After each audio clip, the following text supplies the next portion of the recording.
फर्ज करो तुम्हें दो बॉल्स दी जाती है।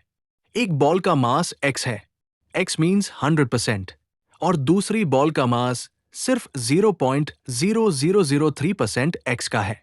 कुछ समझे? यानी पहली बॉल का मास माउंट एवरेस्ट जितना है तो दूसरी बॉल का मास एक चींटी जितना होगा। पता है ये सेकंड बॉल क्या है?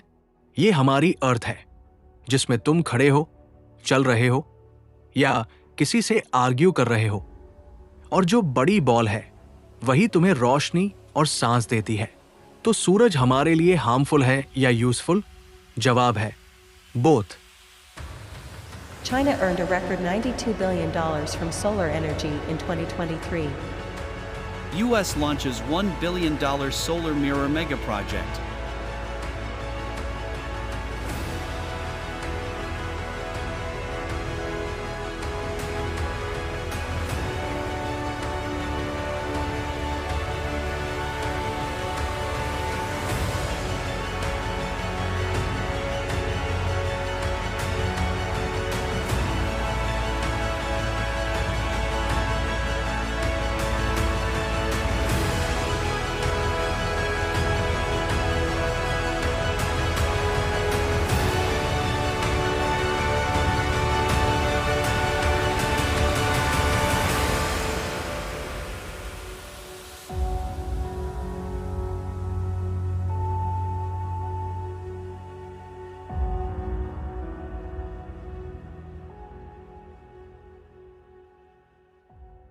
सन की शुरुआत हुई थी एक स्टार के खत्म होने से। एक्चुअली ये एक स्टार से नहीं, कई स्टार्स के सुपरनोवा एक्सप्लोजन से बने हुए गैस और डस्ट से बना। जैसे इंसान पैदा होता है, बचपन देखता है, जवानी आती है, बुढ़ापा आता है और अंत में मौत होती है, वैसे ही स्टार्स भी जन्म लेकर मरते हैं।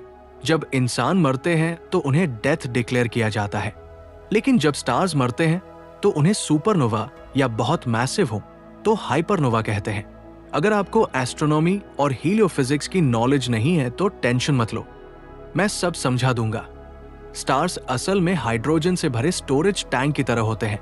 स्टार को स्टार ही इसलिए कहा जाता है क्योंकि वो हाइड्रोजन को फ्यूज करके हीलियम में बदल देते हैं। ये फ्यूजन ही उन्हें चमकने और एनर्जी देने लायक बनाता है। छोटे स्टार्स, जिन्हें रेड ड्वार्फ्स कहते हैं, हमारे सूरज से आधे साइज के भी हो सकते हैं और इनकी life span trillions of years तक जा सकती है, क्योंकि ये अपना फ्यूल धीरे बर्न करते हैं।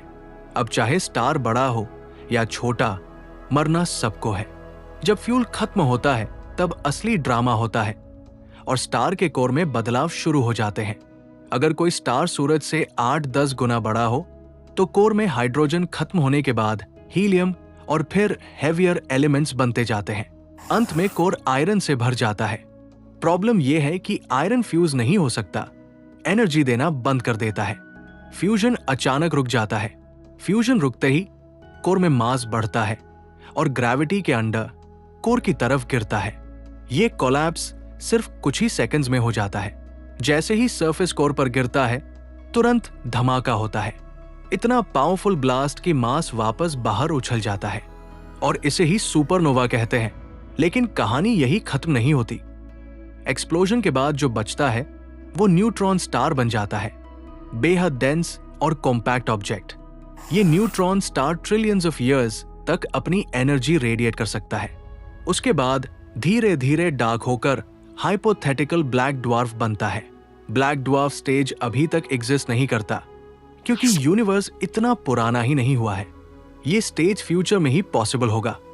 अगर स्टार बहुत मैसिव हो तो वो न्यूट्रॉन स्टार की बजाय सीधे ब्लैक होल बन जाता है, स्पेस का सबसे एक्सट्रीम ऑब्जेक्ट। अब हमने समझ लिया कि सूरज कैसे पैदा हुआ।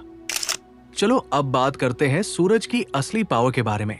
सूरज एक जी टाइप स्टार है जिसे हम येलो ड्वार्फ कहते हैं और ये पूरे सोलर सिस्टम के मास का 99.86% सिर्फ अकेला सूरज है। और जो बचा हुआ हिस्सा है वो प्लैनेट्स, एस्ट्रॉइड्स, कॉमेट्स और मून्स के फॉर्म में है। मतलब जो बॉल वाली एग्जाम्पल मैंने शुरू में दी थी वो बिल्कुल सही थी। सूरज का मास लिटरली इनसेन है, लेकिन हैरानी यह है कि सूरज सॉलिड नहीं है। जैसे अर्थ और मार्स सॉलिड है, जुपिटर और सैटर्न गैसेस के बने हैं। वैसे ही सूरज भी कोई नॉर्मल गैस बॉल नहीं है, ये प्लाज्मा से बना है। प्लाज्मा को हम फोर्थ स्टेट ऑफ मैटर भी कहते हैं। कॉम्पोजिशन देखो तो सूरज में 74% हाइड्रोजन, 24% हीलियम और बाकी 2% ऑक्सीजन, कार्बन, नियॉन, आयरन जैसे एलिमेंट्स हैं। सूरज हर सेकंड लगभग 600 मिलियन टन हाइड्रोजन फ्यूज करता है। जैसे हम आग के लिए लकड़ी जलाते हैं, वैसे ही सूरज हाइड्रोजन जलाकर एनर्जी देता है। आप इमेजिन भी नहीं कर सकते कि सूरज के अंदर कितना फ्यूल बचा है। थोड़ी मैथमेटिक्स लगाओ तो ये कैलकुलेशन दिमाग हिला देती है। यानी अब तक सूरज ने लगभग 75 सेक्सटिलियन 686 क्विंटिलियन 400 क्वाड्रिलियन टन फ्यूल जला दिया होगा। ये सिर्फ हाइपोथेटिकल अंदाजा है, पर स्केल सोचो, हर सेकंड 473 बुर्ज खलीफा जितना फ्यूल सूरज कंज्यूम करता है, और ये काम वो पिछले 400 करोड़ सालों से करता आ रहा है।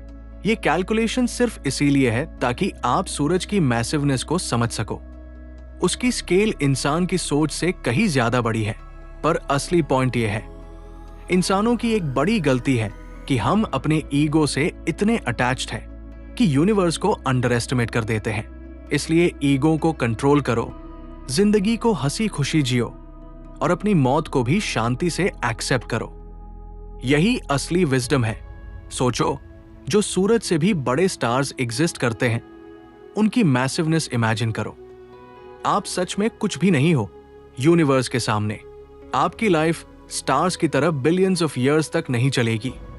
आपको बस कुछ ही पल मिले हैं इस दुनिया को देखने और जीने के लिए। सूरज कभी कभी सोलर फ्लेयर्स एमिट करता है। ये फ्लेयर्स उसकी मैग्नेटिक फील्ड के अंदर स्ट्रेस के कारण बनती है। जब ये अर्थ तक पहुंचती है तो इसका इंपैक्ट काफी डेंजरस हो सकता है। ये रेडियो वेव्स को डिस्टर्ब कर देती है।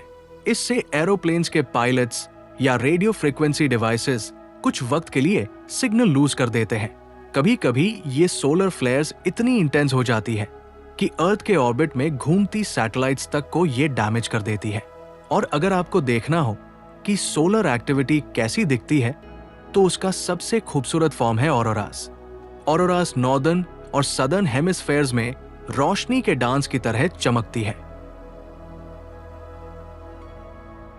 1859 में एक मैसिव सोलर फ्लेयर आया था, जिसे हम कैरिंगटन इवेंट कहते हैं। रिचर्ड कैरिंगटन ने टेलीस्कोप से इसे देखा। सन पर एक बड़ा व्हाइट लाइट फ्लेयर दिखा। यह फ्लेयर इतना पावरफुल था कि रात में ऑरोरास इतनी ब्राइट हो गई कि लोग न्यूज़पेपर पढ़ पा रहे थे। उस समय का टेलीग्राफ सिस्टम ओवरलोड होकर मेल्ट हो गया था। अब सोचो, वो 80s का एरा था जब टेक्नोलॉजी लिमिटेड थी। लोगों को उतना ज्यादा फर्क नहीं पड़ा। लेकिन अगर आज ऐसा सोलर फ्लेयर आ जाए तो मोबाइल फोन्स, सैटेलाइट्स, इंटरनेट और इलेक्ट्रिक ग्रिड्स सब वल्नरेबल है।